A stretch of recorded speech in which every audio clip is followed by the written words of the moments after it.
इस प्रकार कहते हुए श्री सुखदेव मुनि कहते परीक्षित इसके बाद देवता और दैत्य में समुद्र मंथन हुआ। अब समुद्र मंथन में बड़े सुंदर सुंदर वस्तु प्रकट हुए। दैत्य और देवता समुद्र मंथन किए, जिसमें प्रथम ऐरावत प्रकट हुआ। उस ऐरावत को इंद्र ने ले लिया। उच्च श्रवा घोड़ा प्रकट हुए, दैत्यराज बलि ने ले लिया। कस्तभ मणि प्रकट हुए, विष्णु भगवान ने ले लिया। सुंदर सुरभि गाय प्रकट हुई, स्वर्ग में भेज दिया गया। अप्सराएं प्रकट हुई, स्वर्ग में भेज दिया गया। सुंदर वारुणी नामक स्त्री प्रकट हुई, दैत्य ने ले लिए। स्वयं भगवती लक्ष्मी मैया वरमाला हाथ में लेकर प्रकट हो गई। बोलो भगवती लक्ष्मी मैया की जय।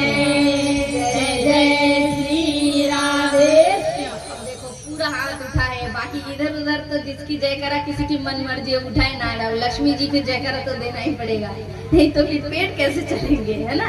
हो ना राधे।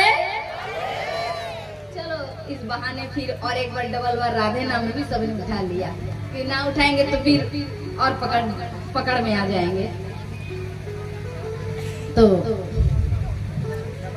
लक्ष्मी मैया बड़ी सुंदरी थी, सबने देखा, बोले हमें मिलना चाहिए। देवता खड़े हो गए, दानव खड़े हो गए।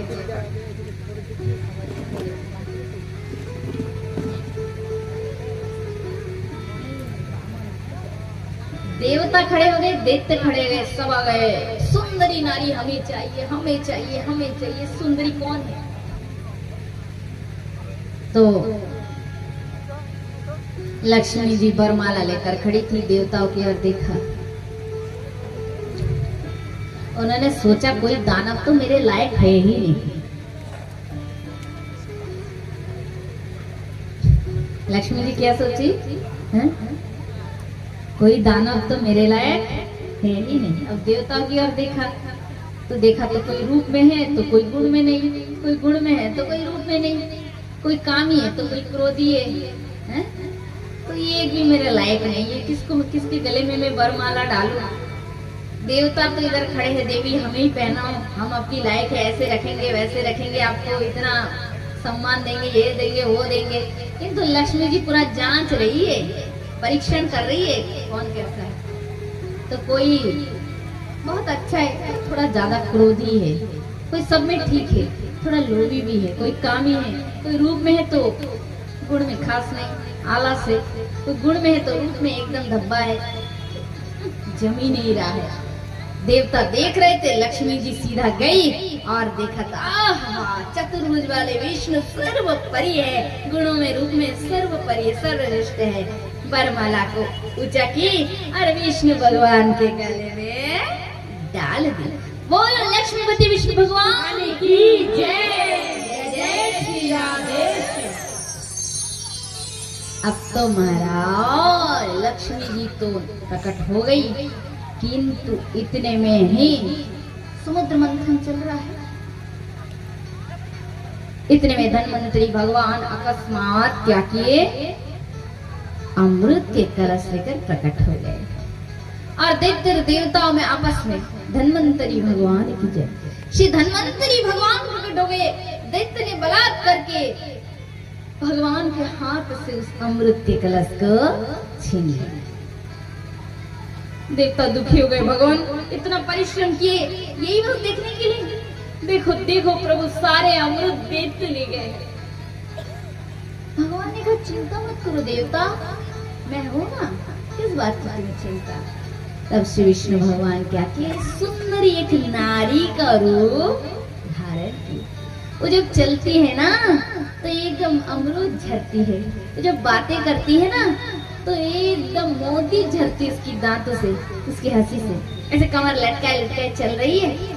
दैत्य ने देखा तो उसके रूप देखकर फंस गए और बोले सुंदरी रुको ना, अरे अरे एक बार नाम तो बताते जाओ कि तुम कौन हो। मोहिनी ने बोला नहीं मेरा समय नहीं, मैं बहुत व्यस्त हूँ, मेरे कंधे पर बहुत भार है, इधर उधर जाना पड़ता है। अरे रुक जाओ सुंदरी, तुम्हारे मूल्यवान समय को हम नष्ट नहीं करना चाहते, रुक जाओ, रुको तो सही। अरे जरा थोड़ा नाम तो बताकर जाओ, कौन तुम? सुंदरी देवी मोहिनी दैत्य के सामने गए और बोले नाम सुनना चाहते हो? सुनो, मेरा नाम है मोहिनी। लोग मुझे मोहिनी मोहिनी कह के पुकारते हैं क्योंकि सबका मन में मोह लेती हूँ। नाम है मेरा मोहिनी। अच्छा देवी, तुम तो बहुत सुंदर बातें करते हो। अच्छा, हमारा भी मनोरंजन करो। हम कश्यप जी की संतान है, देवताओं के भाई है, सगे भाई। अच्छा, पर देवी देखो, थोड़ा सा मतलब हम में झगड़ा हो रहा, कलह किस बात की? बोले ये अभी भी हमने अपने पुरुषार्थ से समुद्र मंथन करके अमृत को प्राप्त किए, परंतु देवी हमें लड़ाई लग गया, झगड़ा लग गया कि पहले अमृत को कौन पान करे। इसलिए हम चाहते हैं हे सुंदरी मोहिनी, तुम्हारे हाथ में अमृत के कलश देते हैं, तुम जिसे चाहे पहले पिलाओ, जिसे चाहे नहीं पिलाओ, जिसे चाहे अमृत दो और जिसे चाहे तुम खुद स्वयं को भी दो, हमें मंजूर है। तब मोहिनी ने कहा ठीक है, देख लो, बाद में बात को मत घुमाना। देखो दानव, और एक बात कहती हूँ, वीर पुरुषों को कभी भी सुंदर स्त्रियों पर भरोसा नहीं करना चाहिए, क्योंकि स्त्री माया के स्वरूप होती है। माया, कभी कभी विष्णु भगवान भी नारी रूप में आ जाते हैं। हाँ देवी, तुम जो कह रहे हो सब सच कह रहे हो, परंतु हमें तुम्हारी शर्त मंजूर है, तुम अमृत के कलश तो लो। तब मोहिनी आगे गई, उस अमृत के कलश को हाथ में ले ली। उसी समय मोहिनी ने देवताओं को इशारा किए, देवता और दैत्य पंक्ति बांधकर बैठ गए और अपनी माया से मोहिनी, विष्णु रूपधारी मोहिनी भगवान ने क्या किए, देवताओं को अमृत पिलाने लगे और दैत्य को केवल मीठा जल ही पिलाने लगे। ये बात जब पहले तो पता नहीं चला, बाद में अकस्मात एक राहु नामक दैत्य था, जिसने ये पता लगाया कि ये जो मोहिनी है, ये कौन है तो मालूम नहीं, पर ये हमसे छल कर रहे हैं, ये पात्र को बदल देते हैं। तब उसी समय राहु क्या किए, देवताओं के रूप बनाए और देवताओं की पंक्ति में जाकर बैठ गए। और जैसे अमृत को पी रहे थे, सूर्य चंद्र ने देख लिया था मोहिनी, ये तो साक्षात राक्षस है, दैत्य है। सुदर्शन चक्र प्रकट कर लिए और राहु के धड़ से सिर को अलग कर दिया, किंतु अमृत के स्पर्श होने के कारण दोनों ही अमर हो गए। सिर का नाम राहु था, धड़ का नाम केतु था, जो सूर्य और चंद्रदेव ने इनकी अमृतपान के समय बाधा उत्पन्न किए थे। इसलिए राहु जो है ग्रहण लगते हैं, और सूर्य चंद्र को कहा कि ग्रहण जब लगेगा, जब तू और मैं सम पर आऊंगा, एक समतल में आऊंगा, तब मैं तुझे आक्रमण करते हुए खाऊंगा। पर खाते नहीं, विष्णु भगवान चक्र के रूप में हर समय सूर्य नारायण भगवान की रक्षा करते हैं। बोला राधे, थोड़ा जोर से तो कहो। तो अब ऐसा हो गया, महाराज बलि जी ने देखा, दैत्य की जो राजा था बलि, उन्होंने देखा कि अरे देवताओं ने तो हमसे बहुत बड़ा छल किया, हा? और देवताओं की जो साथ देने वाला विष्णु ने भी छल किया। अरे विष्णु, तुमने नारी रूप धारण करके हमसे धोखा किया। दैत्य सब दुखी हो गए, देवताओं पर आक्रमण किए। देवता और दैत्य में भारी युद्ध आरंभ हो गया, किंतु समस्त देवता अमृत पी के बलवान हो चुके थे, इसलिए समस्त देवताओं के हाथ से दैत्य का विनाश हो गया। दैत्य के गुरु शुक्राचार्य संजीवनी विद्या जानते थे, इसलिए संजीवनी विद्या द्वारा पुनः समस्त दैत्य को जीवित कर दिया। दैत्य की राजा बलि ने कहा, गुरुदेव बस बहुत हो गया, अब मैं कुछ भी नहीं जानता, मुझे सर की रात चाहिए। तब गुरु ने कहा, अवश्य तुम्हें 100 यज्ञ करना पड़ेगा। 100 यज्ञ में यदि तुम सफल हो गए तो स्वर्ग का सिंहासन सदा के लिए तुम्हारा हो जाएगा। श्री दत्तराज बलि ने 100 यज्ञ का संकल्प लिया। 99 यज्ञ पूरा हो गया था, बस एक यज्ञ, केवल एक यज्ञ बाकी है। समस्त देवता दुखी हो गए, चिंता में पड़ गए कि एक यज्ञ काल वाला यज्ञ यदि पूरा हो जाए तो सदा के लिए बलि राजा बन जाएगा और समस्त देवता पथ पथ में घूमते हुए पथ के भिखारी हो जाएंगे। तब समस्त देवता विष्णु भगवान की शरण लिए, प्रभु त्राहि माम रक्षा कीजिए, शरणागतों को शरण दीजिए। तब विष्णु भगवान ने कहा, देवताओं चिंता मत करो, अवश्य मैं उपाय करता हूँ। तब श्री विष्णु भगवान ने कश्यप जी की वहाँ माता अदिति के गर्भ से बटु रूपधारी वामन के रूप में प्रकट हुए। बोलिए वामन भगवान की जय। जय जय श्री राधेश्याम।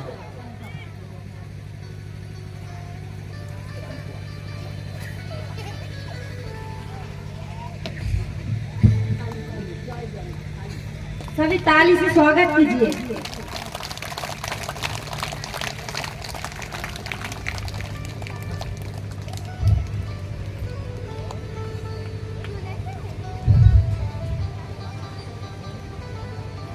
वामन भगवान सुंदर बटुक रूपधारी, छत्रधारी, कमंडलधारी, चरण पादुका चरण में है। प्रभु चल पड़े बलि जी की यज्ञशाला की ओर। दूर से बलि जी ने जब प्रभु को, वामन भगवान को देखा तो आनंद में भर गए।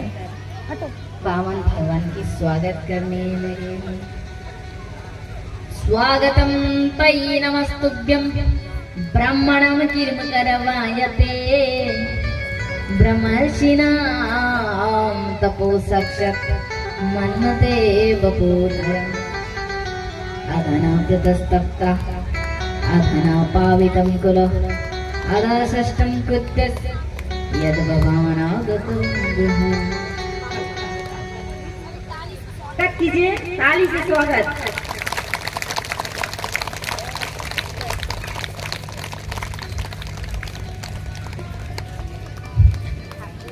तो श्री वामन भगवान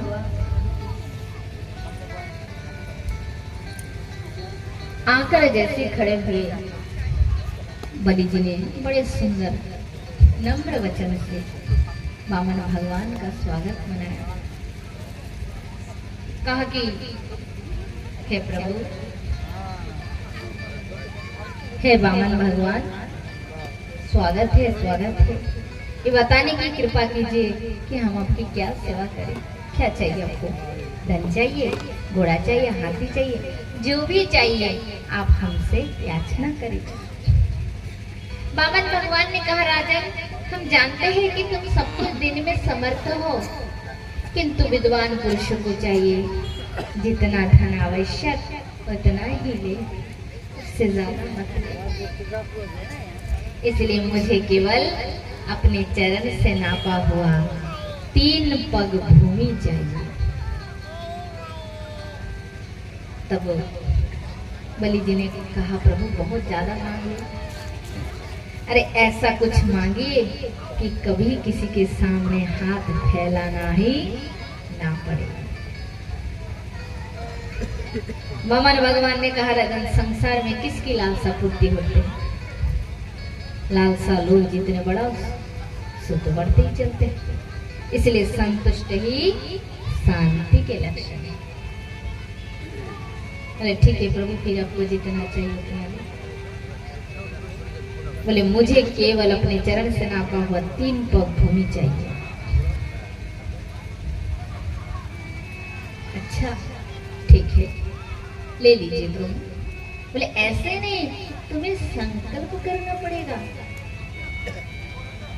बलि जी हाथ में जल ले लिए और हाथ में जल लेकर जैसे ही संकल्प करने वाले थे कि बलि जी के गुरुदेव आ गए। गुरु ने आकर कहा, रुक जाओ, तुम ये क्या कर रहे हो? तुम्हें मालूम नहीं है कौन है? अरे बलि, ये साक्षात विष्णु है, विष्णु। एक पग में तुम्हारी धरती को नाप लेंगे, दूसरे पग में स्वर्ग को नाप लेंगे और तीसरे पग में तुम्हें मिथ्याचारी का दोष लगाकर नरक भेज देंगे। ऐसे दान में क्या लाभ? दाता ही नरक चले जाए, क्या कुछ नहीं दे सकता। तो बलि जी ने कहा गुरुदेव आपका कहना सत्य है, परंतु मैं प्रहलाद जी के पौत्र हूँ और एक बार देने का भी वचन ले चुका हूँ। अब धन संपत्ति के लोभ के मारे कैसे कह दूं कि मैं नहीं दे सकता। मैं भगवान शंकर की त्रिशूल से नहीं डरता, इंद्र के वज्र से नहीं डरता, किंतु ऐसे द्वार पे आए संत, ऐसे अतिथि, ऐसे वामन स्वरूप प्रभु को एक बार देने का वचन देकर ना देने में मैं बहुत डरता हूँ। दुष्ट मेरी आज्ञा का उल्लंघन करता है, जा मैं तुझे श्राप देता हूँ कि अभी तू लक्ष्मी हीन हो जाएगा। बलि ने कहा गुरुदेव आपके श्राप को स्वीकार है, परंतु अपने वचन से मुकर न हटना स्वीकार। उसी समय श्री बलि जी ने हाथ में जल लेकर संकल्प किया और वामन भगवान विराट स्वरूप में प्रकट हो गए। एक पग में भगवान ने धरती को नाप लिया, दूसरा पग बढ़ाया, स्वर्ग पहुंच गए, स्वर्ग को नाप लिया। और वही चरण को जब ब्रह्मा जी ने धोया, धोवन किए, तो भगवती गंगा मैया प्रकट हो गई। सुंदर गंगा मैया प्रकट हुई है। बोलिए गंगा मैया की जय, जय जय श्री राधेश्याम।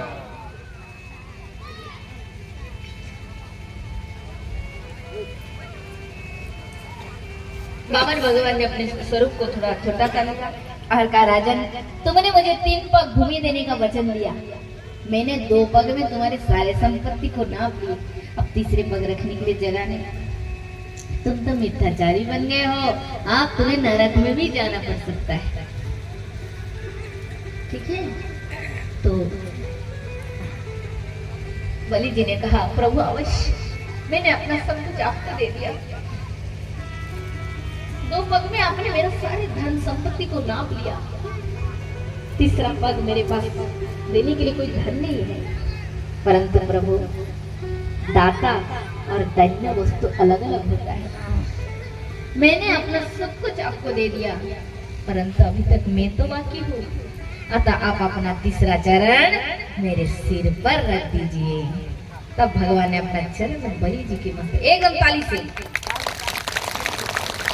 बोलिए वामन भगवान की जय, बोलिए बलि की जय, जय जय श्री राधेश्याम।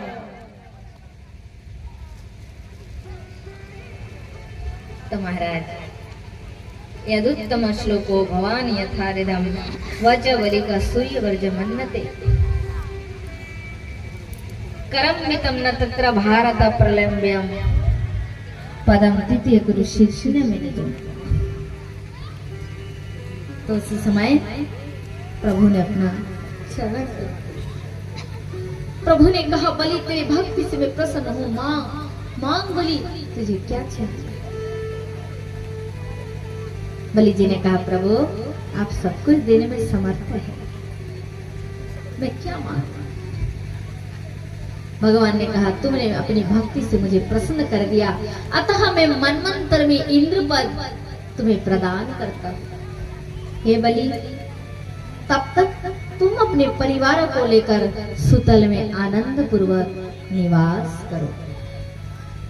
तब बलि जी ने कहा प्रभु ऐसे नहीं, आपको भी हमारे संग रहना पड़ेगा। इतने समय तुमने मेरे परीक्षा ली है, अब मेरी बारी है।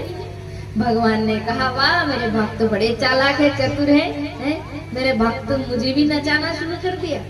ठीक है, जब तुम अपना भक्ति दिखाकर तुम अपने भक्ति से मुझे खरीद लिया, तो मैं भी अपने भक्त का हो गया। बलि चलो तुम्हारे सुतल में रहूंगा। कहाँ रहूंगा बताओ।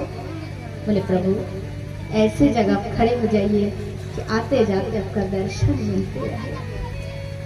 भगवान ने कहा ठीक है, आज से मैं तेरे द्वार का द्वारपाल बन जाऊंगा। प्रभु द्वार पे खड़े हो गए और आते जाते भगवान का भक्त सब दर्शन करने लगे। बलि जी को भी महल में अच्छा नहीं लगता, मन नहीं लगता, तो इस द्वार पे आ जाता है, रोई पे सत्संग होता है। किंतु उधर वैकुंठ लोक में माता लक्ष्मी बहुत दुखी है। वे कह रही है, ना जाने किस भक्त को दर्शन देने गए और वही फंस गए और लौट के आया ही नहीं, और पता नहीं कब आएंगे भी या नहीं। लक्ष्मी जी दुखी होकर रास्ता देख रही है, कब आएंगे मेरे प्रभु, कहाँ गए हैं, किस भक्त के पास गए हैं। तब एक दिन नारद मुनि पहुंचे। नारद मुनि ने बताया सब। क्या बताया? नारद जी से पूछे, कहाँ है मेरे प्रभु? तो नारद मुनि कहते हैं, माता सुनिए तो सही, आपके प्रभु कहाँ है, मुझे सब मालूम है। तो माता लक्ष्मी कहते, देर क्यों करते हो, बताओ तो सही कहाँ है वो।